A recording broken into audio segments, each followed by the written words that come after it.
Welcome students. आज हम topic शुरू करेंगे structure of atom and nuclei. उसमें से पहला पार्ट आपको हम कंप्लीट करेंगे, दैट इज एटम। एटम को बहुत पहले भी जब हमने 11th क्लास में एडमिशन लेने से पहले भी जब 8, 9, 10 समझा था, तब वहां पर हमने डाल्टन्स एटॉमिक मॉडल के बारे में चर्चा की थी। डाल्टन्स एटॉमिक मॉडल चर्चा करने के बाद जे थॉमसन ने यह बात डिस्कस की थी कि इलेक्ट्रॉन की डिस्कवरी 1887 में की थी।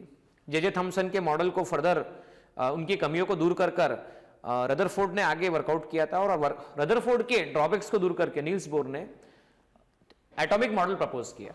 तो हम इस पूरे चैप्टर में यही बातें सीखने वाले हैं कि Thompson model, plum pudding model, Rutherford alpha scattering experiment, Geiger मार्टसन experiment और बोर्स थ्योरी क्या होती है। हम ये सीखेंगे कि एटम का जो साइज होता है, एटम का साइज बहुत बड़ा होता है और न्यूक्लियस का साइज उससे काफी छोटा होता है। हम ये भी आगे समझेंगे कि 99% मास एटम का जो मास होता है वो न्यूक्लियस में सेंटर्ड होता है और बहुत ही कम मास इलेक्ट्रॉन के आसपास इलेक्ट्रॉन के फॉर्म में रिवॉल्व कर रहा होता है। देखिए, सबसे पहले हम बात कर रहे हैं थॉमसन मॉडल की। थॉमसन ने बहुत सारे एक्सपेरिमेंट परफॉर्म किए ग्लास ट्यूब, वैक्यूम ट्यूब की मदद से पोटेंशियल डिफरेंस अप्लाई करने के बाद में उसने ये देखा कैथोड कुछ रेस को इमिट करता हुआ नजर आ रहा था, और वो जो रेस थी, वो जो ग्लो था, उनकी जब उन्होंने स्टडी की तो स्टडी करने पर उन्हें पता चला कि ये जो ग्लो आ रहा है कैथोड की तरफ से चलता हुआ आ रहा है, ये नेगेटिव चार्ज पार्टिकल से मिलकर बना हुआ है, जिन्हें इलेक्ट्रॉन्स नाम दिया गया था। और इस तरह से थॉमसन ने ऐसा कहा कि एटम से भी छोटे पार्टिकल मौजूद होते हैं जिन्हें इलेक्ट्रॉन्स कहा जा सकता है, और वो कैथोड से इमिट हो रहे थे।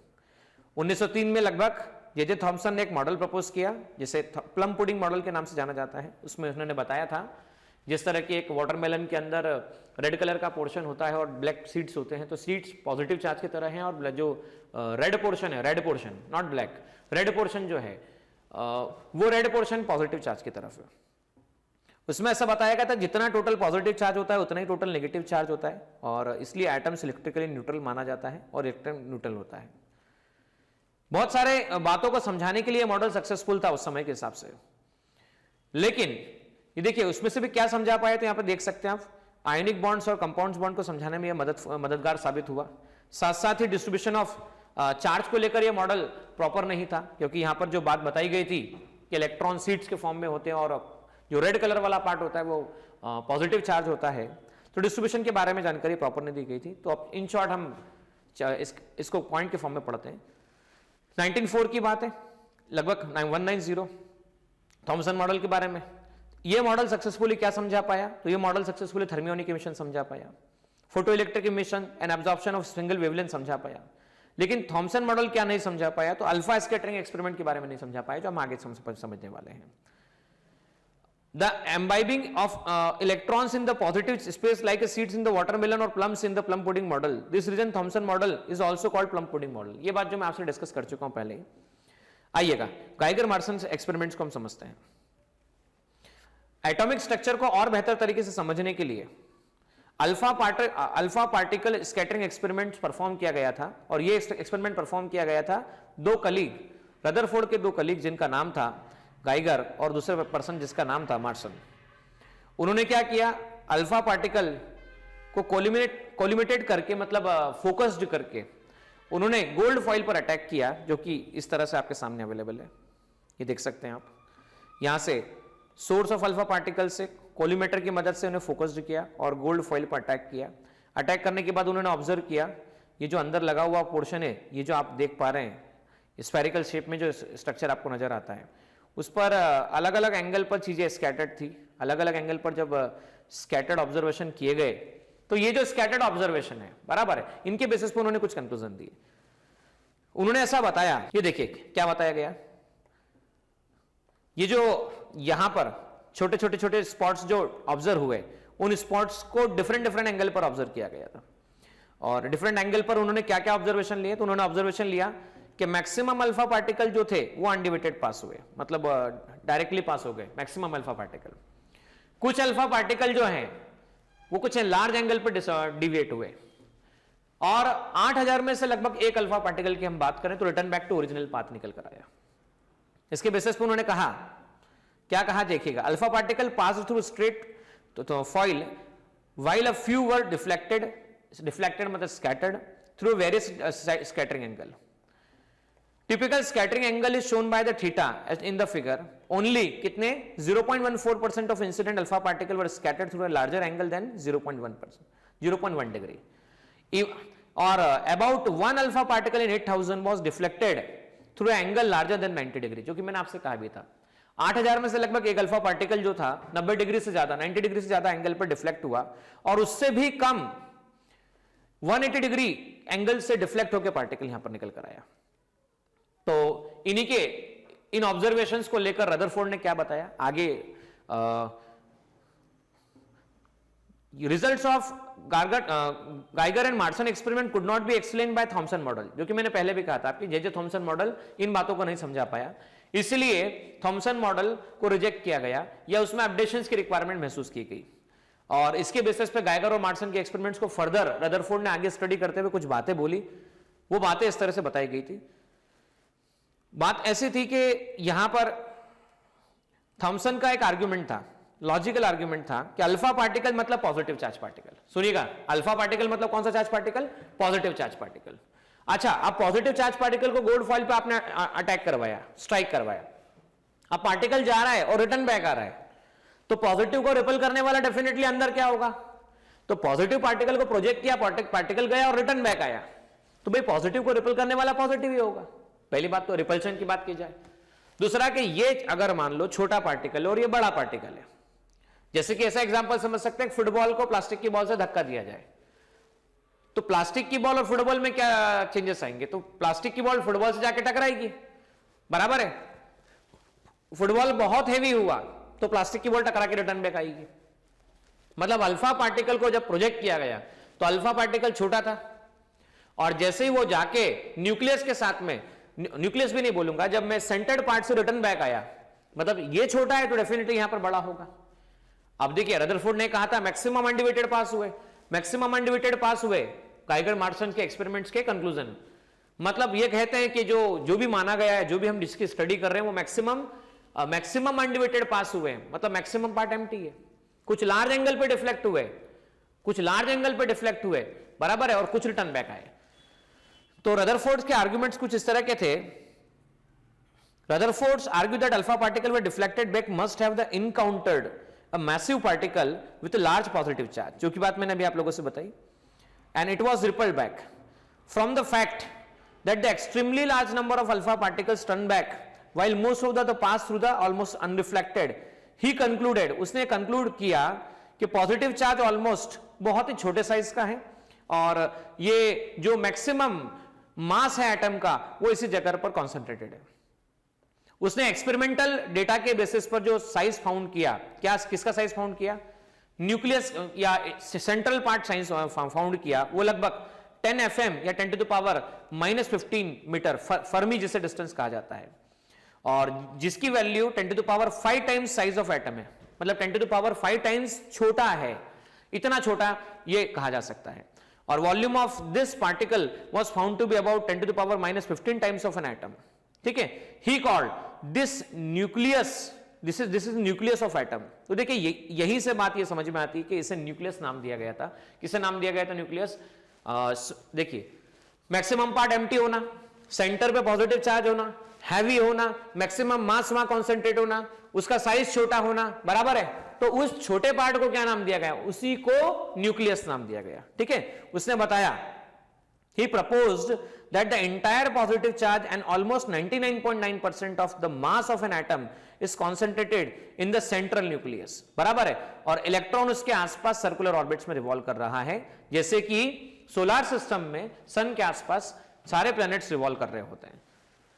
द रिवॉल्यूशन ऑफ इलेक्ट्रॉन इसलिए जरूरी माना गया क्योंकि इसके बिना इलेक्ट्रॉन नहीं तो पॉजिटिव चार्ज के अट्रैक्शन के कारण नीचे अंदर गिर जाता था, बराबर है। मान लो इलेक्ट्रॉन रिवॉल्व करता हुए नहीं मानते, वहां पे मानते, तो पॉजिटिव नेगेटिव अट्रैक्शन होता, और ये पॉजिटिव हैवी न्यूक्लियस है या हैवी पार्ट है, तो ये इलेक्ट्रॉन को अट्रैक्ट करके अंदर ले आता, इसलिए उनका रोटेशन मानना बहुत जरूरी बात हो गई।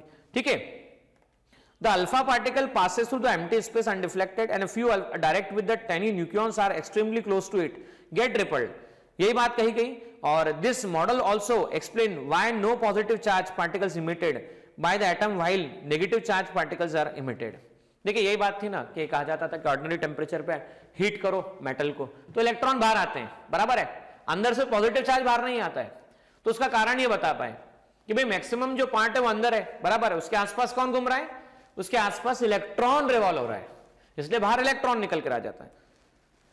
देखिए लेकिन रदरफोर्ड मॉडल ने क्या नहीं समझा पाए, किन बातों को नहीं समझा पाए, उन्होंने इलेक्ट्रॉन को घूमता हुआ माना था, इलेक्ट्रॉन को घूमता हुआ माना था। इलेक्ट्रॉन एक नेगेटिव चार्ज पार्टिकल है।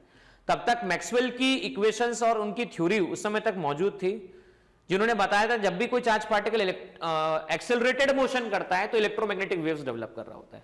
जब भी कोई चार्ज पार्टिकल कौन से मोशन करता है, एक्सेलरेटेड मोशन करता है, तो वो इलेक्ट्रोमैग्नेटिक वेव्स डेवलप करता है। और इलेक्ट्रोमैग्नेटिक वेव्स रेडिएशन अगर लगातार इमिट हो रहे हैं तो इलेक्ट्रॉन की एनर्जी कम हो जानी चाहिए और धीरे धीरे धीरे धीरे इलेक्ट्रॉन स्पाइरल पाथ में होकर न्यूक्लियस में गिर जाना चाहिए। लेकिन ऐसा तो कुछ पाया नहीं गया, ठीक है, ऐसा नहीं हुआ। तो देखो electron should emit electromagnetic radiation continuously, as it emit radiation its energy would decrease and consequently the radius of its orbit would decrease continuously. It would then spiral into the nucleus causing an atom to collapse and lose the atomic property. जैसा कि हम जानते हैं कि ऐसा कुछ होता नहीं है, atoms are electrically neutral and stable. Most of the atoms are very stable and secondly they do not constantly emit the electromagnetic radiation. वे हमेशा emission नहीं करते हैं। जब एनर्जी एक्सेप्ट होती है या रिजेक्ट सप्लाई होती है तभी एब्जॉर्प्शन और इमिशन हो रहा होता है। तो इसलिए रदरफोर्ड इस बात को समझाने में नाकाम रहे, वो स्पेक्ट्रम के बारे में समझाने में नाकाम रहे और इसी को फर्दर स्टडी करने का काम किया नील्स बोर ने। नील्स बोर ने स्टडी करके आगे से वर्कआउट किया।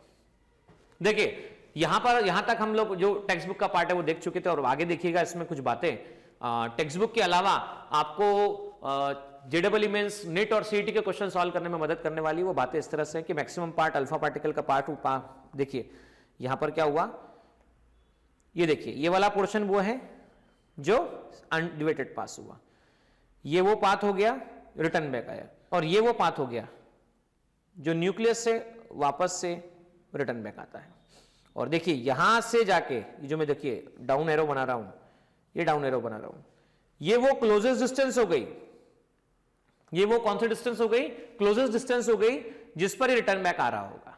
मतलब जिसे कहते हैं distance of closest approach. Alpha particle को प्रोजेक्ट किया, न्यूक्लियस के पास गया और जाकर वापस रिटर्न बैक आया, इसे डिस्टेंस ऑफ क्लोजेस्ट अप्रोच कहा जाता है, ठीक है ना। तो डिस्टेंस ऑफ क्लोजेस्ट अप्रोच हमें कई बार पूछा जाता है और इंपैक्ट पैरामीटर नाम का टॉपिक भी यहां पर बताया जाता है।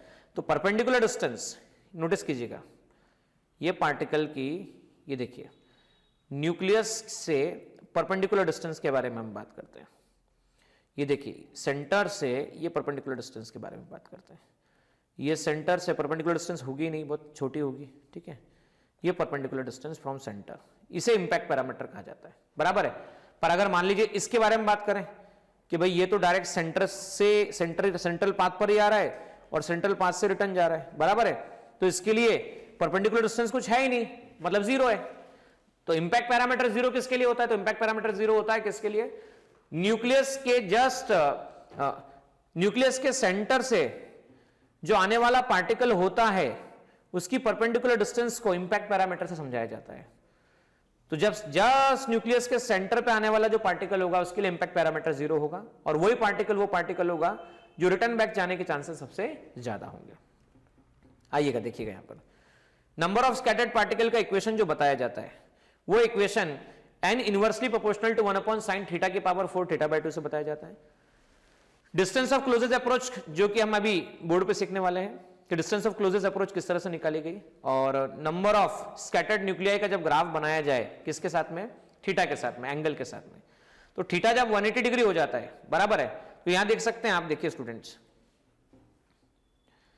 नंबर ऑफ स्कैटर्ड न्यूक्लियाई का जो स्कैटर्ड पार्टिकल्स का जो ग्राफ है एंगल के साथ में, वो ग्राफ इस तरह से कुछ पाया गया।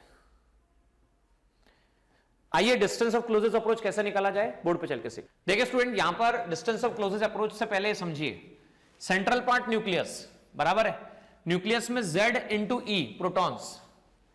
हालांकि जो बात मैं आपसे डिस्कस कर रहा हूं यह डिस्कशन करते समय आपको एटॉम का जानकारी होना जरूरी है। आपको यह पता होना जरूरी है कि XZ एक में Z का मीनिंग होता है एटॉमिक नंबर और A का मीनिंग होता है मास नंबर। जैसे कि आप देख सकते हैं, जैसे कार्बन के बारे में हम बात कर रहे हैं C612 के बारे में, जैसे हम जानते हैं, तो Z की वैल्यू 6, प्रोटॉन्स के नंबर 6, इलेक्ट्रॉन के नंबर 6, न्यूट्रॉन्स के नंबर है तो A मतलब A को निकालना है mass number, that is P+N। तो number of neutrons are given as A-P। तो N, A कितना है आपके पास में 12, P कितना है 6, तो 12 - 6 आपके पास 6 होता है। तो अगर कोई बनाने को बोले तो आप क्या बोलेंगे कि भाई 6 प्रोटॉन अंदर है, 6 न्यूट्रॉन अंदर है, और ऐसा जैसा कि हम जानते हैं स्ट्रक्चर के बारे में 4 इलेक्ट्रॉन्स बाहर रिवॉल्व कर रहे होंगे, ऐसा आज हम जानते हैं, बराबर है, यू नो टुडे। पर बोर्स मॉडल के पहले बात क्लियर नहीं है, बराबर है। रदरफोर्ड ने जो बातें बताई उसके बेसिस पे बहुत क्लियर पिक्चर नहीं है, पर समझाने के नजरिए से मैं आपको डिस्कस कर रहा हूं। 6 प्रोटॉन, तो 6 मतलब क्या हुआ, 6 मतलब Z हुआ। तो प्रोटॉन का चार्ज कितना होता है, तो E होता है। तो देखो सेंटर पे कितना हो गया, Ze हो गया, बराबर है। तो यहां पे चार्ज ले लिया सेंटर पे Ze, charge of alpha particle Q alpha ले लिया। अब ये लाइट है और ये कौन है, ये हैवी न्यूक्लियस है। भाई ये लाइट है और ये कौन है, ये हैवी न्यूक्लियस है, बराबर है। तो चार्ज पार्टिकल क्या हुआ, शुरुआत में बहुत डिस्टेंस पर है, लार्ज डिस्टेंस पर है, मतलब ये charge particle positive charge particle, nucleus वाला पार्ट पॉजिटिव है लेकिन बहुत दूर है। तो हम जानते हैं स्टार्टिंग में हम कहते हैं ए और ये कह लेते हैं आपके पास में बी। तो पार्टिकल को आपने प्रोजेक्ट किया, प्रोजेक्ट करते हुए प्रोजेक्ट करते हुए पार्टिकल जब रिटर्न बैक आया, मतलब गया, जाते गया, काइनेटिक एनर्जी। अब न्यूक्लियस पॉजिटिव चार्ज, तो ये पॉजिटिव और पॉजिटिव के बीच में क्या होना स्टार्ट होगा, बताओ बच्चों। भाई ये पॉजिटिव और ये भी पॉजिटिव, तो बताओ पॉजिटिव में क्या होगा, अट्रैक्शन होगा या रिपल्शन होगा। तो भाई पॉजिटिव में डेफिनेटली रिपल्शन होने वाला है, बराबर है। तो ये वो पॉइंट हुआ जहां पर जाकर ये टर्न हुआ। अच्छा टर्न हुआ, थोड़ा समझना इस बात को। मैं किसी ऑब्जेक्ट को थ्रो करता हूं, ये ऊपर जाता है और रुकता है, ऊपर जाता है और मोमेंटरी रुकता है। तो जब टर्न होता है तो रुकता है। भाई जब टर्न हो रहा है, वापस सुनना, जब क्या हो रहा है, टर्न हो रहा है तो रुक रहा है मतलब रेस्ट पर आ रहा है, रुक रहा है मतलब किस पे आ रहा है, रेस्ट पर आ रहा है। रेस्ट पर आ रहा है मतलब वेलोसिटी 0 हो रही है। और ये वो सेपरेशन हो गया जहां सेंटर पर हम आ गए। देखिए हमने इससे पहले इलेक्ट्रोस्टैटिक पढ़ा हुआ है, हमें पता है कि इलेक्ट्रिक फील्ड कंजर्वेटिव फील्ड होती है, और किसी भी कंजर्वेटिव फील्ड में total mechanical energy, initially total mechanical energy, finally दोनों सेम होती है। तो हम कहते हैं ए पर kinetic energy A, potential energy at A, kinetic energy at B and potential energy at B, हम कह सकते हैं दोनों इक्वल हो गए, बराबर। अब पोटेंशियल एनर्जी दो चार्ज पार्टिकल के लिए कैसे निकाली जाती है, मान लो एक चार्ज पार्टिकल Q1 दूसरा चार्ज पार्टिकल Q2, दोनों के बीच का सेपरेशन आ रहा है, तो पोटेंशियल एनर्जी का एक्सप्रेशन दिया जाता है K Q1 Q2 upon R। अच्छा दोनों चार्ज पार्टिकल अगर पॉजिटिव है, बराबर है, Q1 भी पॉजिटिव है और Q2 भी पॉजिटिव है, तो पोटेंशियल एनर्जी पॉजिटिव आती है। दोनों चार्ज पार्टिकल अगर नेगेटिव है तो भी पॉजिटिव आती है, एक पॉजिटिव नेगेटिव है तो नेगेटिव आती है, बराबर है। तो हम क्या कहते हैं भाई, ए पर पार्टिकल v वेलोसिटी से प्रोजेक्ट किया गया था, तो ये हो गया half mass of alpha particle v², ठीक है। पोटेंशियल एनर्जी की बात करें, भाई सेपरेशन अगर बहुत लार्ज हो जाए, r टेंड्स टू इंफिनिटी, बराबर, तो पोटेंशियल एनर्जी क्या हो जाएगी, देखो पोटेंशियल एनर्जी सेपरेशन बहुत ज्यादा लार्ज है, k Q1 Q2 upon infinity, anything upon infinity answer कितना होता है, तो 0 होता है। अच्छा बी पर क्या हुआ, तो बी पर टर्न हुआ, टर्न होने की बात हुई मतलब velocity 0, half into m into 0²। और पोटेंशियल एनर्जी की हम बात करें तो क्या होगा, potential energy charge of alpha particle, charge of nucleus, तो देखो K charge of alpha particle, ठीक है, और charge of nucleus divide by separation दोनों के बीच का D, half mass of alpha particle into v², और ये आ गया चार्ज ऑफ अल्फा पार्टिकल, ठीक है, चार्ज ऑफ अल्फा पार्टिकल, और चार्ज ऑफ न्यूक्लियस कितना है, तो Ze है, और डिवाइड बाय D, तो D आ जाता है आपके पास में ट्वाइस।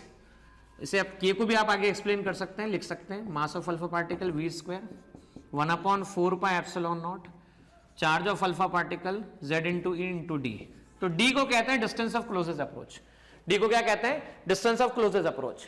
अब चार्ज ऑफ अल्फा पार्टिकल होता है 2 times charge of proton, mass of alpha particle होता है 4 टाइम्स मास ऑफ प्रोटॉन, और K की वैल्यू जिसे 1/4πε0 लिखा गया है, इसे 9 इंटू 10⁹ लिखा जा सकता है। तो आगे चाहें तो आप इसे ऐसा भी लिख सकते हैं, half into mass of alpha particle, और मास ऑफ अल्फा पार्टिकल मतलब 4 times mass of proton, into V square equal to 1/4/ε0 को आप क्या लिख सकते हैं, तो 9 into 10⁹ into charge of alpha particle मतलब 2 times of charge of proton, और ये आपके पास में आ जाता है ई और डी। तो डी की वैल्यू को क्या लिखा जा सकता है, तो ये लिखा जा सकता है आपके पास में 2 9/2 इंटू 10⁹ 2, ठीक है ना। तो 2 यहां से कैंसिल हो जाता है, 9/2 आता है आपके पास में 2 डिवाइडेड बाय 2, 2 ये भी कैंसिल हो जाता है, तो 9 इंटू 10⁹ आता है, और ये हो जाता है आपके पास में E square upon mass of particle alpha particle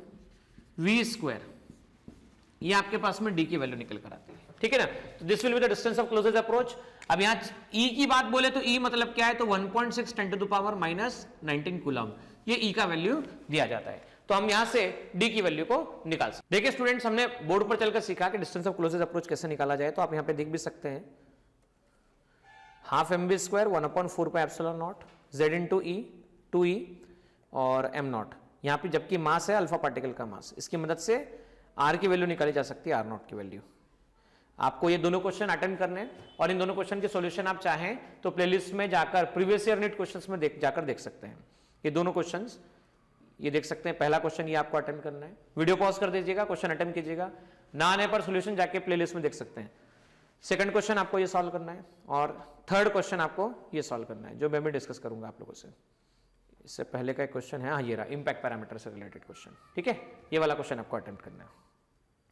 अब इसी में जो रदरफोर्ड के जो मॉडल की जो शॉर्ट पॉइंट्स है, शॉर्ट पॉइंट के फॉर्म में यहां पर हम लोगों ने अरेंज किया हुआ है, आप इसे चाहें तो शांति से बैठ के पढ़िए, देखिए, नोट करना है उसे जरूर नोट कर लीजिएगा।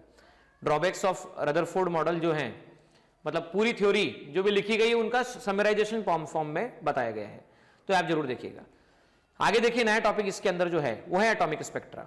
तो वर्ड स्पेक्ट्रा क्या होता है, हम ये बात जानते हैं, जब भी किसी मेटल को हीट किया जाता है, ठीक है, तो ये रेडिएशन को इमिट करना शुरू कर देता है, और जब ये रेडिएशन प्रिज्म से पास किए जाते हैं तो हमें एक कंटिन्यूस स्पेक्ट्रम मिलता है। प्रिज्म से पास करने पर जैसे कि व्हाइट लाइट पास की जाती है तो 7 कलर्स मिलते हैं, तो वैसे ही जब ये रेडिएशन प्रिज्म से पास किए जाते हैं तो कंटिन्यूस स्पेक्ट्रम ऑब्टेन होता है प्रिज्म के बाद में, ठीक है। और ऐसा के ऐसा किसके साथ में भी होता है कि जब आपने एक ट्यूब लिया, ट्यूब के अंदर हाइड्रोजन गैस को फिलअप किया और हाई टेम्परेचर प्रोवाइड किया, तो बहुत सारे रेडिएशन मिलना शुरू होते हैं, बराबर है, लेकिन उनकी जो वेवलेंथ होती है वो सिलेक्टेड होती है। क्या होती है, सिलेक्टेड वेवलेंथ होती है, और इन सिलेक्टेड वेवलेंथ को जब प्रिज्म से पास किया जाता है तो इस तरह के स्पेक्ट्रम को क्या कहा जाता है, लाइन स्पेक्ट्रम कहा जाता है। ट्यूब ले लीजिए, हाई पोटेंशियल डिफरेंस मेंटेन कीजिए, हाइड्रोजन गैस फिलअप कीजिए, रेडिएशन मिलेंगे, रेडिएशन को प्रिज्म से पास कीजिए, प्रिज्म से पास करने पे लाइन स्पेक्ट्रम मिलेगा, और वो लाइन स्पेक्ट्रम इस तरह से पाया गया है।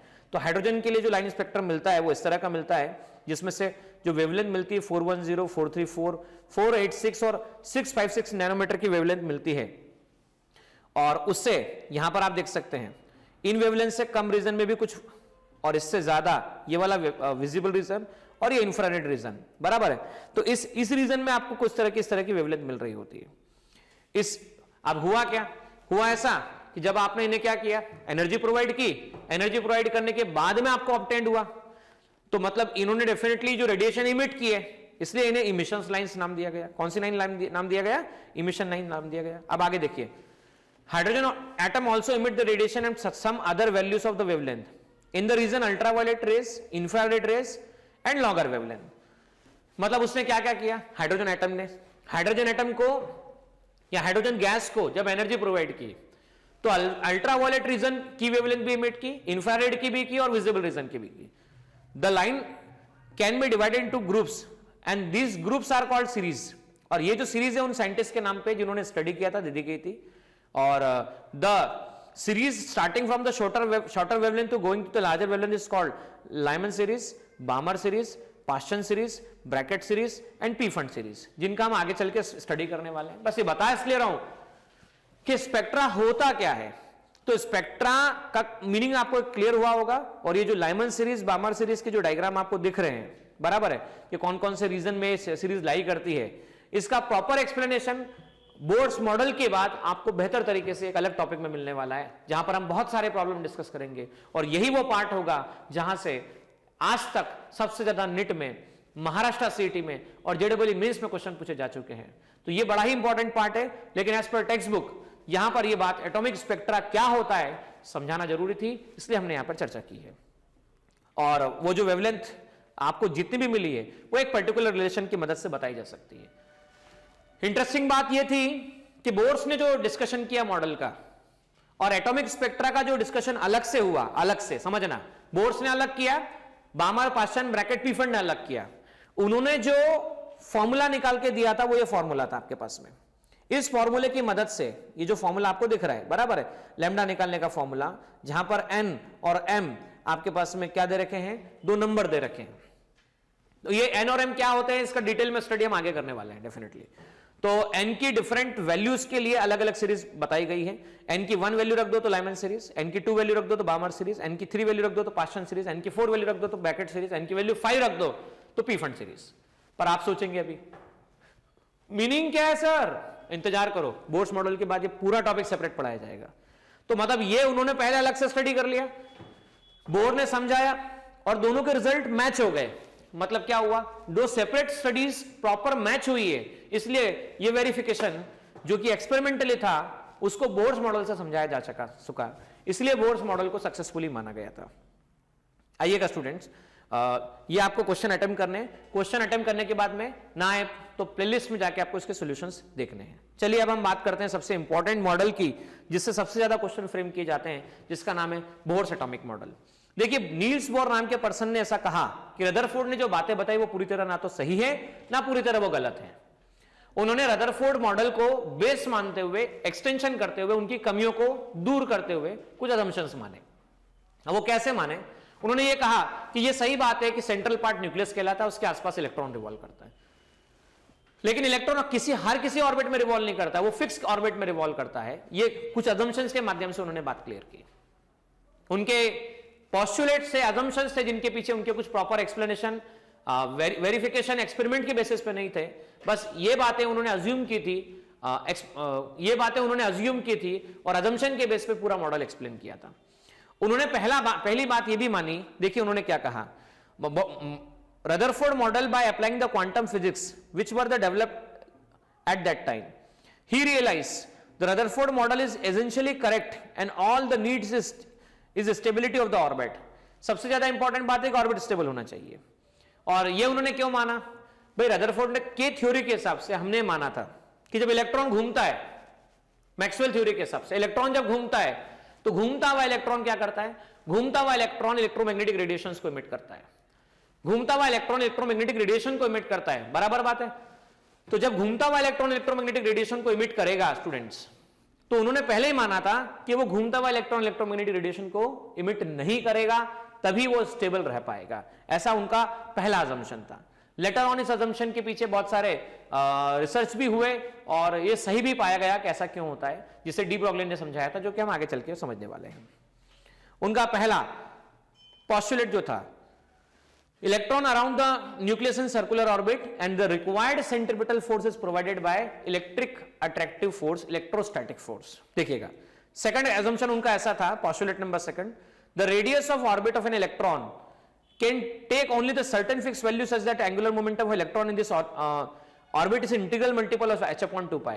देखिए यहां पर वही वाली बात है कि भाई उनका ऐसा कहना था कि इलेक्ट्रॉन हर किसी ऑर्बिट में नहीं घूमेगा जाके, कि उसकी इच्छा होगी किसी ऑर्बिट में घूमेगा, ये उसी ऑर्बिट में पाया जाएगा जिन्हें स्टेबल ऑर्बिट कहते हैं, जिन्हें स्टेबल ऑर्बिट कहते हैं। और स्टेबल ऑर्बिट, कौन से ऑर्बिट स्टेबल कहलाएंगे, तो वो एक रिलेशन फॉलो करना चाहिए कि उनका angular momentum mvr integral multiple of h upon 2 पाई होना चाहिए। इंटीग्रल मल्टीपल ऑफ क्या होना चाहिए, h अपॉन 2 पाई होना चाहिए।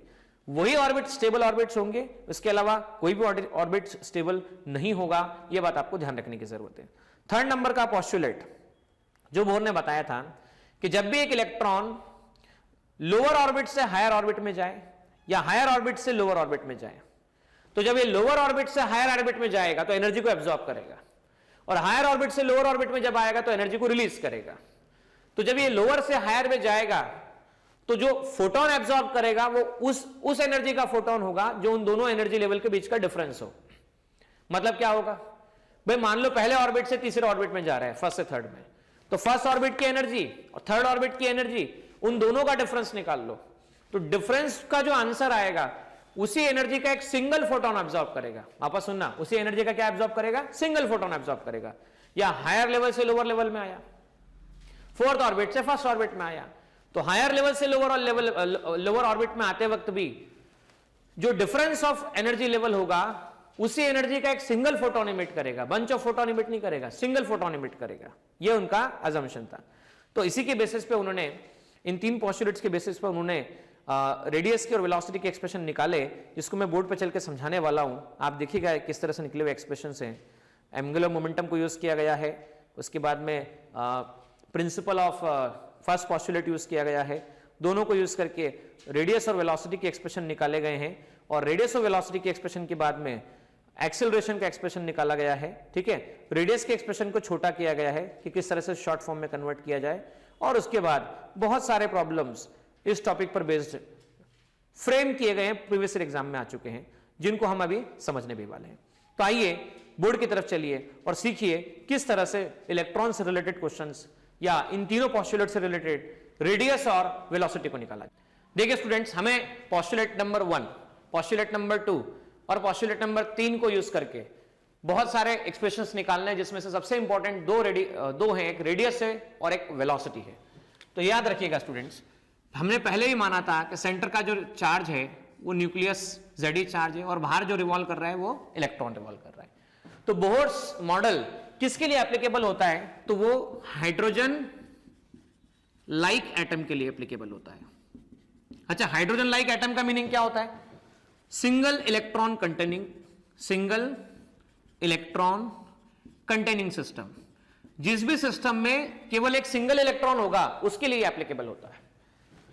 अब ये सिंगल इलेक्ट्रॉन कंटेनिंग सिस्टम का मीनिंग क्या है? तो देखिए, हाइड्रोजन H11, हीलियम, लिथियम, तो 2He4 single positive, 3,7 di positive. Beryllium के लिए हम बात करें तो ट्राई पॉजिटिव। तो हम मेनली तो हम बात करें तो हाइड्रोजन, हीलियम, लिथियम के बारे में ही बात पूछी जाती है, और आप चेक भी कर सकते हैं इसका मीनिंग क्या होता है। भाई हीलियम आपके पास में 2He4 के हिसाब से देखा जाए, XZA, तो Z की वैल्यू 2 है, तो प्रोटॉन्स के नंबर 2 है, इलेक्ट्रॉन्स के नंबर 2 है, और मास नंबर चेक करो A, तो A4, P + N, तो N = 4 - 2, और 4 - 2 आपके पास में 2 निकल कर आता है। तो देखो, सेंटर पे 2 प्रोटॉन्स, 2 न्यूट्रॉन्स, और बाहर आपके पास में 2 इलेक्ट्रॉन्स रिवॉल्व हो रहे हैं, बराबर। ये है किसके लिए? ये हीलियम एटम की बात हम करें, लेकिन सोचिए इसमें से एक इलेक्ट्रॉन बाहर निकाल दिया जाए, तो एक इलेक्ट्रॉन बाहर निकालने पर 2 प्रोटॉन, 2 न्यूट्रॉन, सिंगल इलेक्ट्रॉन बचेगा, 2He4 सिंगल पॉजिटिव, और ये आपके पास में एक इलेक्ट्रॉन बाहर निकल चुका है, बाहर निकाला जा चुका है, बराबर है। अब देखिए, number of proton 2, number of electron 2। अच्छा, प्रोटॉन का चार्ज E, इलेक्ट्रॉन का चार्ज -E, तो नेट चार्ज चेक कर लो, नेट चार्ज चेक कर लो। नंबर निकालने के बाद में टोटल चार्ज की बात करते हैं, charge of proton, charge of total electron. तो टोटल चार्ज देखो +2E, -2E, आंसर 0। लेकिन प्रोटॉन पे चार्ज देखो +2E, इलेक्ट्रॉन पे चार्ज देखो, यहां पर एक ही इलेक्ट्रॉन बचेगा क्योंकि एक इलेक्ट्रॉन बाहर निकाल दिया है, तो -E। तो टोटल चार्ज देख सकते हैं हम, प्रोटॉन का चार्ज और इलेक्ट्रॉन का चार्ज, तो 2E - E, आंसर कितना होगा? +E, बराबर है। वैसे आप बात करें हीलियम पॉजिटिव, लिथियम पॉजिटिव, तो जब भी हीलियम बोला जाएगा, बराबर है, हीलियम पॉजिटिव बोला जाएगा, तो आपको Z की वैल्यू 2 लेनी है। हाइड्रोजन बोला जाएगा, Z की वैल्यू 1 लेनी है। लिथियम बोला जाएगा, Z की वैल्यू 3 लेनी है। मतलब अगर मैं यहां पर Z1 कर देता हूं तो ये किसके लिए बात हो गई?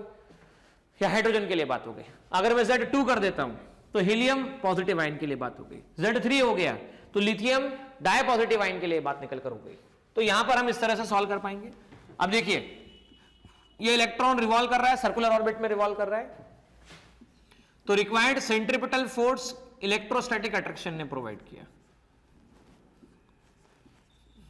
Vn मतलब velocity of nth orbit, Rn मतलब radius of nth orbit, K Q1 पहले चार्ज का मॉड, पहले चार्ज का मॉड मतलब क्या है आपके पास में? Ze। दूसरे चार्ज का मॉड, तो दूसरे चार्ज का मॉड मतलब कितना आया? E का मॉड मतलब E, और Rn², इसे ऐसा लिखा जा सकता है। तो यहां से हम पहली इक्वेशन लिख सकते हैं, ठीक है, ये फर्स्ट पोस्टुलेट का एक रिजल्ट लिख सकते हैं। नाउ सेकंड पोस्टुलेट जो आपके पास में था, सेकंड पोस्टुलेट, उस पोस्टुलेट के हिसाब से बताया गया था कि इलेक्ट्रॉन उन्हीं ऑर्बिट्स में आपको मिलेंगे जिन्हें स्टेबल ऑर्बिट कहा जाता है। और स्टेबल ऑर्बिट कौन सा ऑर्बिट कहलाएंगे? जिनका एंगुलर मोमेंटम, मतलब इसे कह सकते हैं MVR, integral multiple of h upon 2 pi होगा, उन्हीं ऑर्बिट्स को स्टेबल ऑर्बिट्स कहा जाएगा। mvr equal to nh upon 2 pi. तो यहां मैं vn लिख रहा हूं, rn लिख रहा हूं, ताकि आपको ये ध्यान रहे कि velocity of nth orbit, radius of nth orbit. अब हमें क्या करना है, तो हमें फर्स्ट और सेकंड का यूज करके किसी भी तरह रेडियस का एक्सप्रेशन निकालना है। तो चलिए रेडियस का एक्सप्रेशन कैसे निकाला जाए, तो बाय फर्स्ट इक्वेशन आप क्या लिख सकते हैं, तो rn और rn कैंसिल हो गया, mvn square upon 1 equal to कितना आ गया, kze square upon rn, kze square upon mvn square. मतलब अगर हमें rn की वैल्यू चाहिए तो हमें vn चाहिए, और vn एलिमिनेट कैसे किया जाएगा, तो by second equation. Second equation आप कह सकते हैं vn कितना आता है, तो vn देखिए nh अपॉन कितना 2 पाई rn m, 2 पाई rn इंटू m, ये वेलोसिटी का एक्सप्रेशन है। अब इस वेलोसिटी के एक्सप्रेशन को हम r के एक्सप्रेशन में पुटअप करेंगे। So rn that is equal to k को लिख दीजिए 1 अपॉन 4 pi epsilon naught, z e square रहने दीजिए, m आपके पास में, और vn का स्क्वायर, vn इसका स्क्वायर मतलब इसका स्क्वायर, तो इसका स्क्वायर आप करेंगे तो लिखेंगे n स्क्वायर h स्क्वायर, 2 का स्क्वायर 4, पाई का स्क्वायर पाई स्क्वायर, rn का स्क्वायर rn स्क्वायर, और m का स्क्वायर m स्क्वायर आ गया। तो rn को लिखा जा सकता है 1 अपॉन 4 pi epsilon naught z e square upon m n square h square into 4 pi square rn square m square. यहां आप rn से rn को कैंसिल कर सकते हैं, एक 4 से 4 को कैंसिल कर सकते हैं, एक पाई से एक पाई को कैंसिल कर सकते हैं, आप एक m से एक m को कैंसिल कर सकते हैं, क्रॉस मल्टीप्लाई कर सकते हैं, तो आप ऐसा लिख सकते हैं nh me square z epsilon naught upon pi. सब कुछ सॉल्व करने के बाद में rn इक्वल टू nh का whole square upon me square z epsilon naught upon pi. ये आपके पास में रेडियस का एक्सप्रेशन निकल कर आता है। ठीक है स्टूडेंट्स, अब रेडियस के इस एक्सप्रेशन की मदद से क्या क्या पॉसिबल हो सकता है भाई। रेडियस के इस एक्सप्रेशन में आप क्या कीजिए, इस rn की वैल्यू को उठा के यहां पर पुटअप कीजिए, तो आपको वेलोसिटी का एक्सप्रेशन मिलने वाला वो एक्सप्रेशन ऐसा है। ठीक है, the velocity expression will be given by ze square nh 2 epsilon not. ये वेलोसिटी का एक्सप्रेशन rn की वैल्यू यहां पुटअप करने के बाद मिलने वाला है। अब देखिए मैं इसे याद करवाऊंगा आप लोगों को, आपको बहुत जल्दी याद हो जाएगा, एक छोटा सा तरीके से याद होगा, और वो तरीका ऐसा है कि रेडियस और वेलोसिटी आपको समझ में आनी चाहिए। रेडियस का एक्सप्रेशन याद होना चाहिए, वेलोसिटी का एक्सप्रेशन याद होना चाहिए, बाकी मैक्सिमम पैरामीटर यहां से निकाले जा सकते हैं। तो रेडियस का एक्सप्रेशन एक स्टेटमेंट से याद रखना, नेहा मेज पर बैठी हुई है एप्सिलॉन नॉट अपॉन पाई, नेहा का स्क्वायर, तो n square h square epsilon not m square z upon pi. Neha कहां पर बैठी हुई है, मेज पर बैठी हुई है, और वेलोसिटी जी न्यूज पर नेहा की खबरें दिन में 2 बार। बुरा मत मानना, किसी का नाम होगा, कोई देख रहा होगा, याद करवाना पर्पस है और कुछ भी नहीं है। 2 एप्सिलॉन नॉट nh, यहां से ऐसा कहा जा सकता है। तो एक है रेडियस के बारे में और एक है किसके बारे में, वेलोसिटी के बारे में। कुछ बातें, इंपॉर्टेंट बातें ऑब्जर्व करो कि रेडियस का एक्सप्रेशन यहां पर आप देख सकते हैं, रेडियस का एक्सप्रेशन मास ऑफ इलेक्ट्रॉन पर डिपेंड करता है, लेकिन वेलोसिटी कहीं भी मास पर डिपेंड नहीं करती, वेलोसिटी कहीं भी मास पर डिपेंड नहीं करती। तो रेडियस के एक्सप्रेशन में आप ये भी बात नोट करते जाइए कि यहां पर epsilon not h square, epsilon not h square divide by कितना, me स्क्वायर पाई, या me square pi n square upon z। इस पूरे में देखिए एप्सिलॉन नॉट क्या है, तो एप्सिलॉन नॉट कांस्टेंट है, h क्या है तो h कांस्टेंट है, मास ऑफ इलेक्ट्रॉन एक कांस्टेंट है, E चार्ज क्या है एक कांस्टेंट है, पाई क्या है कांस्टेंट है। सबको सॉल्व करोगे तो a नॉट मिलेगा आपको n square upon z, a not की वैल्यू को सॉल्व करने पर आपको मिलेगा 53 पिकोमीटर, और पिकोमीटर मतलब 10 टू द पावर -12 मीटर। ठीक है, तो ये 53 आपको मिलता है, 0.5 53 पिकोमीटर Rn। तो हम यहां देख सकते हैं रेडियस जो है वो n square upon z, principal quantum number के स्क्वायर के directly proportional, inversely proportional to z है। यहां पर वेलोसिटी का एक्सप्रेशन भी आप देख सकते हैं, वेलोसिटी का एक्सप्रेशन है इनवर्स डायरेक्टली प्रोपोर्शनल, देखो किसके, और इनवर्सली प्रोपोर्शनल किसके, तो z के डायरेक्टली प्रोपोर्शनल और n के इनवर्सली प्रोपोर्शनल।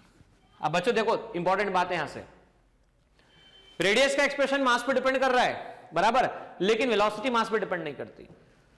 अब आपको कई क्वेश्चन ऐसे फ्रेम किए जाते हैं इन्हीं दोनों टॉपिक से, इन्हीं दोनों की मदद से। क्या क्या फ्रेम किए जाते हैं तो देखिए, जब इलेक्ट्रॉन घूम रहा है तो कौन सी मोशन कर रहा है? बोले सर्कुलर मोशन कर रहा है। भाई सर्कुलर मोशन कर रहा है तो इसके लिए ओमेगा कैलकुलेट कर दो, ओमेगा आ गया तो एफ निकाल दो, एफ आ गया तो टी निकाल दो। ठीक है, अच्छी बात है। अच्छा, और क्या पूछते पता है आपको? आप जानते हैं इलेक्ट्रॉन एक चार्ज पार्टिकल है, तो rate of flow of charge is called what? Rate of flow of charge is called current. तो आप करंट निकाल दो। हमने ये भी सीखा है कि जब इलेक्ट्रॉन अगर एंटी क्लॉकवाइज जा रहा होगा तो इसके कारण करंट क्लॉकवाइज मानेंगे। अच्छा, अगर करंट कैरिंग लूप हो, करंट कैरिंग लूप हो तो सेंटर पर मैग्नेटिक फील्ड होता है, तो सेंटर पर मैग्नेटिक फील्ड कितना होगा बता दीजिए? Magnetic field total exact value नहीं बोल रहा हूं मैं आपको, डिपेंडेंस किन किन फैक्टर पर से ये बता दीजिए। मैग्नेटिक फील्ड बता दीजिए, मैग्नेटिक मूवमेंट बता दीजिए। मैग्नेटिक मूवमेंट को कहा जाता है m equal to I into A. I मतलब करंट, ए मतलब एरिया। तो ये सब बातें आपको निकालने की जरूरत होती है, लेकिन हमेशा प्रॉब्लम सॉल्व करते समय आपको केवल डिपेंडेंसी बतानी होती है कि रेडियस पर डिपेंडेंसी कैसी, वेलोसिटी पर डिपेंडेंसी कैसी। आइए समझते हैं इस बात को। तो आप और हम जानते हैं v इक्वल टू होता है आर इंटू ओमेगा, तो ओमेगा होगा आपके पास में v अपॉन आर। तो अब केवल प्रोपोर्शनलिटी के बारे में हम बात कर रहे हैं, एग्जैक्ट डेटा के बारे में नहीं। v की प्रोपोर्शनलिटी z बाय n से है और r की प्रोपोर्शनलिटी आपके पास में n स्क्वायर अपॉन z से है। तो omega inversely proportional to v by r, यह आ जाता है आपके पास में z by n into z by n square. तो omega inversely proportional to v by r और यह आ जाता है z square upon n cube. This is the omega. ठीक है, अब ओमेगा 2 पाई f, तो omega equal to 2 pi f होता है, तो मैं कह सकता हूं omega directly proportional to f directly proportional to z square upon n cube. ठीक है, अब टाइम पीरियड और फ्रीक्वेंसी में क्या रिलेशन होता है? Inversely proportional to relation. तो अगर हमें टाइम पीरियड निकालना है, ठीक है, तो 1 अपॉन f करना पड़ेगा इनवर्सली प्रोपोर्शनल रिलेशन के हिसाब से। तो 1 अपॉन f करेंगे तो यह आएगा n क्यूब अपॉन कितना? z square. तो टाइम पीरियड की बात आए तो जब भी कोई कहता है तो टाइम पीरियड होगा n cube upon z square के। इस तरह से टाइम पीरियड को बताया जा सकता है। अच्छा, टाइम पीरियड हो गया, करंट हो गया। तो करंट की डेफिनेशन क्या होती है? तो rate of flow of charge is called current. तो E बाई टी या कह लीजिए E इंटू एफ। तो करंट हो गया डायरेक्टली प्रोपोर्शनल टू एफ। अच्छा, एफ किसके डायरेक्टली प्रोपोर्शनल है? z square upon n cube के, z square upon n cube के। तो हम ये यहां देख सकते हैं I inverse directly proportional to z square upon n cube. चलिए और देखिएगा, और आप ये देखिएगा यहां पर क्या क्या प्रोपोर्शनलिटी है। भाई मैग्नेटिक मूवमेंट की बात करें तो मैग्नेटिक मूवमेंट के बारे में देखिए m क्या होता है? तो m होता है I इंटू ए।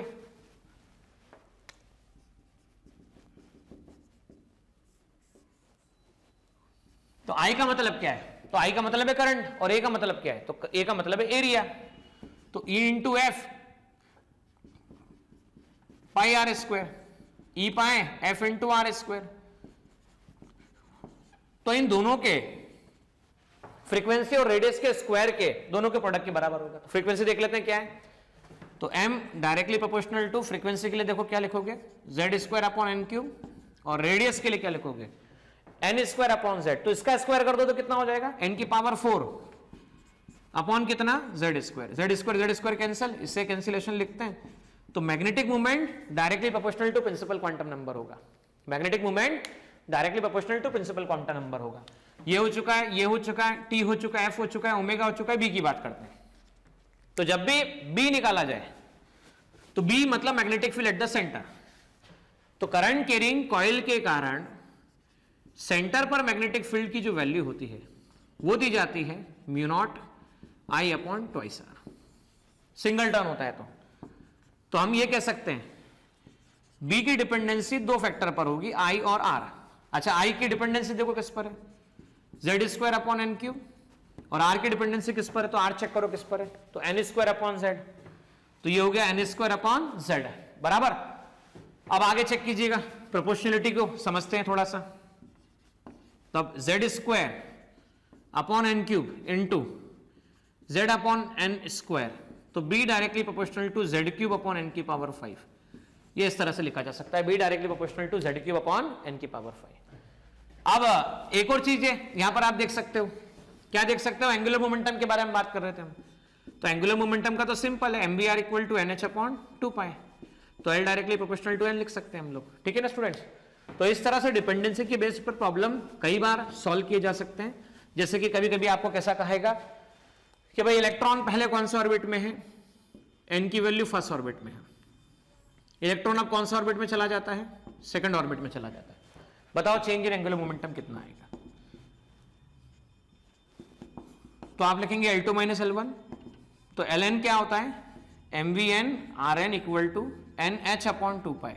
मान लो L2 की बात करें तो ये इसको भूल जाइए, 2h अपॉन 2 पाई, L1 को बात करें तो कितना आएगा 1h अपॉन 2 पाई। अच्छा दोनों का डिफरेंस निकालेंगे तो कितना आएगा 2h upon pi minus h upon pi मतलब h अपॉन पाई, तो डेल्टा L आ गया आपके पास में 2h upon pi minus h upon pi, answer आता है h अपॉन 2 पाई। ये आंसर हमारे पास में एंगुलर मोमेंटम का आ जाता है।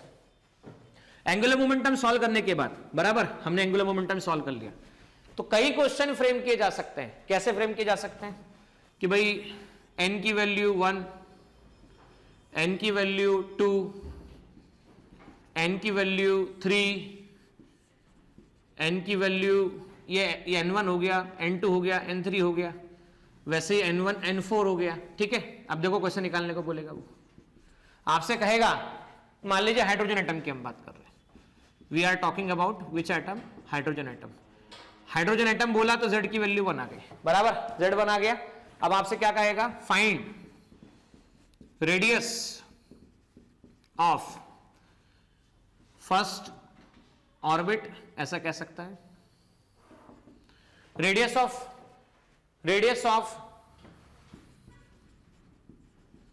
Orbit of first excited state. देखिए मैं बाद में बताऊंगा एक्साइटेड स्टेट का एग्जैक्ट क्या इंटरप्रिटेशन है, पर यह बात याद रखना n की वैल्यू जब 1 होती है तो इसे ग्राउंड स्टेट कहा जाता है, जब n2 की वैल्यू 2 होती है तो इसे फर्स्ट एक्साइटेड स्टेट कहा जाता है, जब आपके पास में n3 की वैल्यू 3 होती है तो इसे कहा जाता है सेकंड एक्साइटेड स्टेट। अब देखो यहां पर nth ऑर्बिट का फॉर्मूला था a0 n square upon z। अच्छा z की वैल्यू हाइड्रोजन के लिए 1 हो गई, फर्स्ट ऑर्बिट हुआ तो n की वैल्यू 1 हो गई, तो 1 का स्क्वायर a0 आ गया, तो rn r0 फर्स्ट ऑर्बिट के लिए कितना आ गया भाई, ग्राउंड स्टेट के लिए a0 आ गया। अच्छा फर्स्ट एक्साइटेड स्टेट तो r1 लिख देता हूं, a0 n1 square n2 square लिख देता हूं ये मैं, ये this is r1 r2 upon z, तो a0 into first excited state का मीनिंग क्या हुआ, तो फर्स्ट एक्साइटेड स्टेट का मतलब n की वैल्यू 2 होना, तो यहां पर 2 का स्क्वायर अपॉन 1 कर दिया जाए तो ये आ जाता है 4 टाइम्स ऑफ a0। तो इस तरह से डिफरेंट पैरामीटर आपसे बोले जा सकते हैं निकालने के लिए, और आप इसे निकाल भी सकते हैं। तो चलिए स्क्रीन पे चलते हैं और थोड़ा सा ब्रीफ में इन चीजों को एक बार समराइज करें। देखिए स्टूडेंट्स, यहां पर ये बात हम पहले ही देख चुके थे, फर्स्ट पोस्टुलेट हो गया था, सेकंड पोस्टुलेट हो गया था, ये आपको सॉल्व करना है। ठीक है, थर्ड पोस्टुलेट भी हो चुका था, इसमें हमने एंगुलर मोमेंटम की मदद से और इस पोस्टुलेट की मदद से देखिए क्या किया, हम दोनों पोस्टुलेट की मदद से आपने और हमने रेडियस और वेलोसिटी का एक्सप्रेशन निकाला। ठीक है, रेडियस वेलोसिटी का एक्सप्रेशन आप a0 इंटू n स्क्वायर के टर्म में भी निकाल चुके हैं,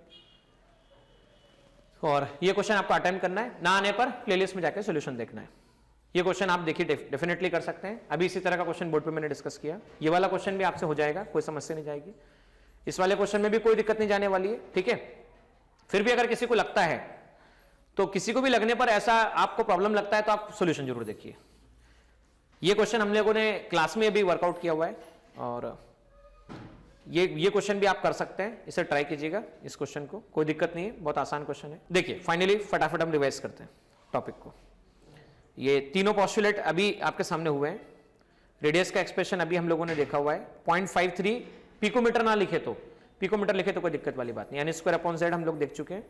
वेलोसिटी का एक्सप्रेशन देखो यहां पर हम लोगों ने ये निकाला था, इसको c के टर्म में भी एक्सप्रेस किया गया, c डिवाइड बाय 137 कई बार यूज होता है इसलिए बात कर रहे हैं हम, z अपॉन n, और जब आप c अपॉन 137 को सॉल्व करते हैं तो 2.2 इंटू 10⁶ z अपॉन n भी मिलता है, जहां की c स्पीड ऑफ लाइट होता है। ठीक है ना स्टूडेंट्स, तो आगे ये क्वेश्चन आप अटेम्प्ट करके रखिएगा। देखिए बाकी बातें तो मैंने आपके सामने अभी की, ओमेगा की डिपेंडेंसी देखी z square upon n cube, v की डिपेंडेंसी देखी z square upon n cube, time period देखा तो t n cube upon z square, angular momentum directly proportional to n, current z square upon n cube, magnetic movement directly proportional to n, और magnetic field तो z cube upon n की power 5। इस तरह से हम लोगों ने ये एक्सप्रेशन देखा हुआ है। अब इस एक्सप्रेशन के बाद में कई हाइपोथेटिकल एटम को सॉल्व करने का क्वेश्चन भी एग्जामिनेशन में कई बार आया हुआ है, जो मैं आपके सामने अभी शेयर कर रहा हूं। और वो क्वेश्चन कौन से क्वेश्चन से आप देखिएगा, ये क्वेश्चन है जो पूछा गया था JEE मेंस 2008, हालांकि उस समय इसे AIEEE कहा जाता है। Suppose an electron is attracted towards the origin by the force F equal to K by R, where it is a constant, where K is a constant and R is the distance of electron from the origin. By applying the Bohr model of this system, the radius of nth orbit of electron is found to be Rn. Radius जो इसकी पाई गई वो Rn पाई गई, और time पे and kinetic energy of electron is found to be Tn। तो आपको बताना है कि इसमें से कौन सी बातें सही है। तो आइए चलिए बोर्ड पे देखते हैं कि इस तरह के प्रॉब्लम्स के फेस करने के लिए किस तरह का कंसेप्ट दिया जाता है, क्या क्या कंसेप्ट इन्वॉल्व होता है। और इसी तरह का क्वेश्चन आपको एचसी वर्मा में भी मिलेगा, इसी तरह का क्वेश्चन आपको एचसी वर्मा के एक्सरसाइज के लेटर ऑन पार्ट में मिलेगा, solve example, last solve example में मिलेगा, आपको JEE एडवांस में इस तरह का क्वेश्चन मिलेगा। चलिए बोर्ड पर और देखिए इस बार। देखिए यहां पर किस तरह का कंसेप्ट हो सकता है। देखिए बोर्ड का पहला पोस्टुलेट आपके पास में क्या था कि required centripetal force is provided by electric force. दूसरा पोस्टुलेट क्या था, तो angular momentum mvn rn nh/2π। अब यहां पे जो इलेक्ट्रिक फोर्स है, उस इलेक्ट्रिक फोर्स के प्लेस पे क्या क्या कह सकते हैं, वो इलेक्ट्रिक फोर्स के प्लेस पे आपको ग्रेविटेशनल फोर्स दे सकते हैं, वो इलेक्ट्रिक फोर्स के प्लेस पे आपको मैग्नेटिक फोर्स दे सकते हैं, वो इलेक्ट्रिक फोर्स के प्लेस पे आपको पोटेंशियल एनर्जी का कोई फंक्शन दे सकते हैं जिसकी मदद से आप कोई भी फोर्स निकाल सकते हो। ठीक है, क्योंकि आप जानते हैं change in potential energy minus work done के इक्वल होती है work done by conservative forces. उसकी मदद से आप एफ डी आर, तो function minus D you by D R, इसकी मदद से आप एफ की वैल्यू निकाल सकते हो। आपको हो सकता है कोई डायरेक्ट एफ दे दिया जाए, डायरेक्ट वैल्यू ऑफ एफ दे दिया जाए। मतलब समझ में आई बात क्या बोला मैंने, आपको सेंट्रीपिटल फोर्स चाहिए, तो सेंट्रीपिटल फोर्स मतलब क्या होता है, तो mv स्क्वायर अपॉन आर। अभी तक बोर्ड्स के फर्स्ट पोस्टुलेट में क्या हुआ करता था, तो वो इलेक्ट्रोस्टैटिक फोर्स प्रोवाइड कर रहा होता था। अब ये इलेक्ट्रोस्टैटिक फोर्स प्रोवाइड ना करते हुए वो कहेंगे हो सकता है ग्रेविटेशनल फोर्स प्रोवाइड कर दे, हो सकता है मैग्नेटिक फोर्स प्रोवाइड कर दे। ग्रेविटेशनल फोर्स मतलब जी m1 m2 upon are square. हो सकता है कोई एक फंक्शन दे देंगे पोटेंशियल एनर्जी का कि भाई एक इलेक्ट्रॉन रिवॉल्व कर रहा है, उसकी पोटेंशियल एनर्जी का फंक्शन गिवन है, तो पोटेंशियल एनर्जी के फंक्शन से आप फोर्स निकाल लेंगे डिफरेंशिएट करके विद नेगेटिव साइन, या डायरेक्ट वैल्यू ऑफ एफ देंगे। जैसा कि 2008 के प्रॉब्लम में डायरेक्ट आपको एफ गिवन था, तो एफ की वैल्यू आपको k बाय आर थी, यहां k कांस्टेंट था। ठीक है, तो हमें क्या मिल गया, हमें पोस्टुलेट नंबर फर्स्ट मिल गया, तो mv स्क्वायर अपॉन आर की मदद से आपको k बाय आर मिल गया, r से r कैंसिल हो गया, तो v स्क्वायर की वैल्यू k अपॉन m मिल गई। अब सेकंड पोस्टुलेट क्या कहता है, सेकंड पोस्टुलेट कहता है mvn rn इक्वल टू कितना होता है, तो nh अपॉन 2 पाई होता है। अब देखो यहां vn की वैल्यू रख दी इन्होंने, तो vn की वैल्यू रखेंगे तो क्या होगा, फर्क क्या पड़ेगा, vn स्क्वायर कर दो, ये vn स्क्वायर की वैल्यू, तो vn की वैल्यू कितनी आ जाएगी, तो vn की वैल्यू आएगी रूट k बाय m, तो रूट k बाय m ये आपके पास rn आ गया, इसे हम nh अपॉन 2 पाई लिख सकते हैं। अब देखो बच्चों ऐसा क्या लिखा जाएगा, इसे लिखा जाएगा rn मतलब रेडियस इनटू रूट के M equal to nh upon 2 pi, इसे लिखा जा सकता है। तो rn इक्वल टू कितना आ गया आपके पास में, nh upon 2 pi, nh upon 2 pi into root के एम। तो रेडियस को इस तरह से बताया जा सकता है, क्योंकि हमें रेडियस के बारे में पूछा गया था कि रेडियस किस पे डिपेंड करता है। तो देखिए यहां पर रेडियस के बारे में हम बात कर लेते हैं। रेडियस डिपेंड करता है प्रिंसिपल क्वांटम नंबर के डायरेक्टली प्रोपोर्शनल होता है। अब आपसे बोला गया कि आपको काइनेटिक एनर्जी के बारे में बात करनी है, you have to answer about the kinetic energy of electron. ठीक है, तो काइनेटिक एनर्जी ऑफ इलेक्ट्रॉन कैसे निकलेगा, तो काइनेटिक एनर्जी ऑफ इलेक्ट्रॉन निकालते समय देखो क्या होगा भाई, mvn square upon R equal to k upon R था आपके पास में, r से r कैंसिल कर दो, तो mvn स्क्वायर अपॉन 2 कर दो, तो k बाय 2, इसे काइनेटिक एनर्जी नाम दिया जा सकता है। तो tn that is equal to k by 2, k constant है, तो tn क्या है, इंडिपेंडेंट ऑफ n है, tn क्या है, इंडिपेंडेंट ऑफ n है। यहां तक समझ में आई बात सभी को। तो kinetic energy is independent and radius is dependent. अब चलिए मान लीजिए ऐसा कह दिया जाता, आपको कह दिया जाता कि यहां पर इलेक्ट्रॉन रिवॉल्व कर रहा है, बराबर, न्यूक्लियस पर मास ऑफ न्यूक्लियस है कैपिटल M और इलेक्ट्रॉन का जो मास है वो स्मॉल m है, और रिक्वायर्ड सेंट्रीपिटल फोर्स जो प्रोवाइड किया है, मास ऑफ इलेक्ट्रॉन कह देते हैं, वो ग्रेविटेशनल फोर्स ने प्रोवाइड किया है। तब रेडियस निकाल के बताओ और तब आगे के टर्म्स सारे निकाल के बताओ। तो वापस से वही वाली बात, पोस्टुलेट नंबर फर्स्ट, घूम कौन रहा है, चक्कर कौन लगा रहा है, तो चक्कर इलेक्ट्रॉन लगा रहा है, चक्कर कौन लगा रहा है, तो चक्कर इलेक्ट्रॉन लगा रहा है। तो हम कहेंगे पोस्टुलेट नंबर फर्स्ट के हिसाब से मास of electron, velocity in nth orbit का स्क्वायर और rn प्रोवाइड क्या कर रहा है, g मास ऑफ न्यूक्लियस अंदर rn का स्क्वायर, तो मास of electron cancel, vn square rn cancel, तो g कैपिटल M अपॉन आपके पास में rn आ जाता है।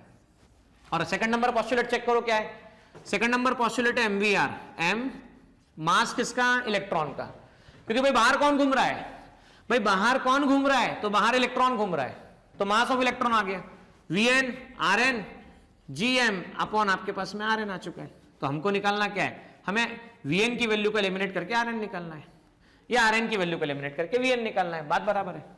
तो मास ऑफ इलेक्ट्रॉन ये आ गया आपके पास रूट कैपिटल Gm और आगे आपके पास में Rn, ठीक है ना, Vn, ठीक है ना, तो ये आ गया आपके पास Rn equal to G capital M upon Rn। तो हम क्या लिख सकते हैं, ध्यान से देखो, हम लिख सकते हैं मास ऑफ इलेक्ट्रॉन, ठीक है, root G root M root Rn equal to G capital M और Rn। तो रूट Rn कैंसिल हो गया आपके पास में। अब इस तरह से, हाँ ठीक है, तो मास ऑफ इलेक्ट्रॉन ये आ गया और रूट G, इधर से रूट G कैंसिल हो जाएगा, रूट M उधर से कैंसिल हो जाएगा, तो उधर बच जाएगा आपके पास में, यहां पर बच गया root Rn equal to principal quantum number Gm NH upon 2π, ठीक है। ये हम लोगों ने यहां पर NH अपॉन 2π लिखने की जरूरत थी, ये थोड़ा सा हम लोगों ने गड़बड़ किया है, प्रिंटिंग लिखते समय गड़बड़ हो गई है, तो NH अपॉन 2π लिखना पड़ेगा, ठीक है। NH अपॉन 2π लिखेंगे तो यहां से मुझे Rn की वैल्यू चाहिए, Rn की वैल्यू चाहिए, तो NH upon 2π mass of electron और velocity of electron nth orbit की चाहिए, NH upon 2π mass of electron, Vn की वैल्यू आएगी रूट Gm अपॉन Rn, इस तरह से आएगा। अब आगे क्या सॉल्व किया जाएगा, तो आगे देखो Rn equal to NH 2π mass of electron, अब इससे लिख दिया जाएगा Rn square equal to n square h square Rn upon 4π square mass of electron का स्क्वायर कैपिटल Gm। तो Rn कैंसिल हो गया, तो Rn की वैल्यू आ गई NH का whole square upon 4π square mass of electron का स्क्वायर G कैपिटल M। तो यहां पर हम देख सकते हैं Rn directly proportional to n square आ रहा है, ठीक है ना, तो यहां पर Rn निकल गया। अब Rn के बाद अगर Vn बोलता तो क्या करते हैं भाई, Rn के बाद Vn बोलता तो Vn square G capital M, Rn की वैल्यू पुटअप कर दो, n square h square divide by कितना 4π स्क्वायर मास ऑफ इलेक्ट्रॉन का स्क्वायर कैपिटल G और कैपिटल M, तो Vn स्क्वायर आ जाता है आपके पास में Gm upon n square h square into 4π square mass of electron square Gm, ठीक है ना। तो आगे आप सॉल्व कर सकते हो और वेलोसिटी का एक्सप्रेशन आप यहां से निकाल सकते हो। तो दूसरा केस आपको समझ में आ गया। अच्छा, अब तीसरा केस लेते हैं, पोटेंशियल एनर्जी वाला केस, कि पोटेंशियल एनर्जी देता तो क्या करते हैं। जैसे एग्जांपल समझो, आपको बोला गया है कि आप एक इलेक्ट्रॉन रिवॉल्व कर रहा है, बराबर है, और बोहर क्वांटाइजेशन प्रिंसिपल एप्लीकेबल है, बोहर मॉडल एप्लीकेबल है, उसके लिए पोटेंशियल एनर्जी का फंक्शन गिवन है, that is equal to half K R की पावर 3/2, आर की पावर 3/2। तो आर की पावर 3/2 जब एप्लीकेबल हो तो आपको बताना है इस केस के लिए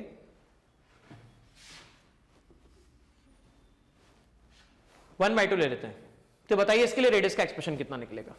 तो देखिए वापस क्या हुआ भाई, जो रिक्वायर्ड सेंट्रीपिटल फोर्स है वो फोर्स जो प्रोवाइड कर रहा है वो पोटेंशियल एनर्जी के फंक्शन से निकलेगा, और फोर्स का एक्सप्रेशन निकालते समय आप और हम जानते हैं ये होता है du/dr, डिफरेंशिएशन आर के रिस्पेक्ट में डिफरेंशिएशन करना है हमको, तो 1/2 के आर की पावर 1/2, ठीक है ना, 1/2 के आर की पावर 1/2, इसे आप लिख सकते हो।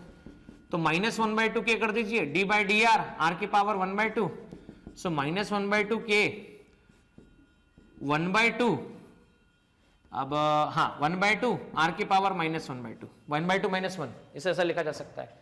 तो यहां पर फोर्स की वैल्यू आ जाएगी आपके पास में -k/4 r1/√2 r की पावर 1/2, ये आपके पास में फोर्स का वैल्यू आ गया।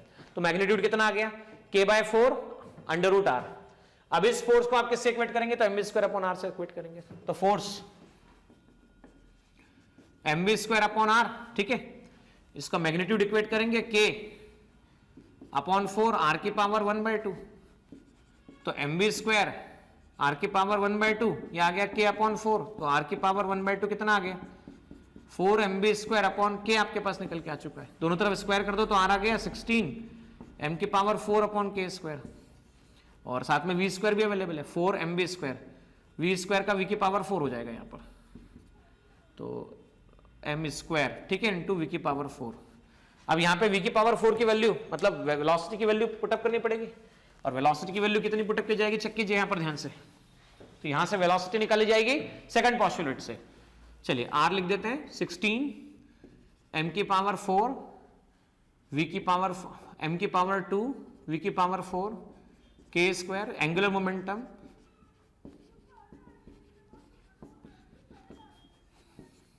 vn आ गया आपके पास nh 2π mRn, ये आपके पास वेलोसिटी का एक्सप्रेशन आ गया। पावर 4 कर दो तो ये आ गया n की पावर 4 h की पावर 4 अपॉन 2 की पावर 4 मतलब 16 पाई की पावर 4 m की पावर 4 rn की पावर 4, ठीक है, ये आ गया वेलोसिटी की पावर 4। अब इसे क्या करोगे आप, रेडियस के इसमें एक्सप्रेशन में पुटअप कर दो। तो रेडियस के एक्सप्रेशन में पुटअप करेंगे तो rn 16m²/k² इंटू, देखो v की पावर 4 कितना हो गया, n की पावर 4 h की पावर 4, n की पावर 4 h की पावर 4 डिवाइड बाय 16π², तो ये आ गया 16π² m की पावर 4 इंटू rn की पावर 4, ठीक है। अब मैं rn की पावर 4 तो rn की पावर 5 आ गई, 16 से 16 कैंसिल हो गया। अब स्क्वायर से 2 टर्म कैंसिल हो गया, तो इसको स्क्वायर इंटू m² लिख दो, तो ये स्क्वायर कैंसिल हो गया। तो n की पावर 4 h की पावर 4 k² rn तो चाह चुका है, π² लिख सकते हैं और m² लिख सकते हैं। तो rn n की पावर 4 h की पावर 4 k² π² m² की पावर 1/5, तो rn बाकी सब कांस्टेंट n की पावर 4/5, इसे ऐसा लिखा जा सकता है। तो rn की डिपेंडेंसी ऐसे निकाली जा सकती है। तो आप इस तरह से कई प्रॉब्लम सॉल्व कर सकते हैं। एक प्रॉब्लम मैं आपको देता हूं, आप सॉल्व करके रखिएगा। प्रॉब्लम ऐसा होगा, पोटेंशियल एनर्जी का फंक्शन है k log r, बाकी सब कुछ निकाल के रखिए, k log r, रेडियस निकालिए और वेलोसिटी निकालिए। तो यहां पर इस तरह से प्रॉब्लम को सॉल्व किया जा सकता है।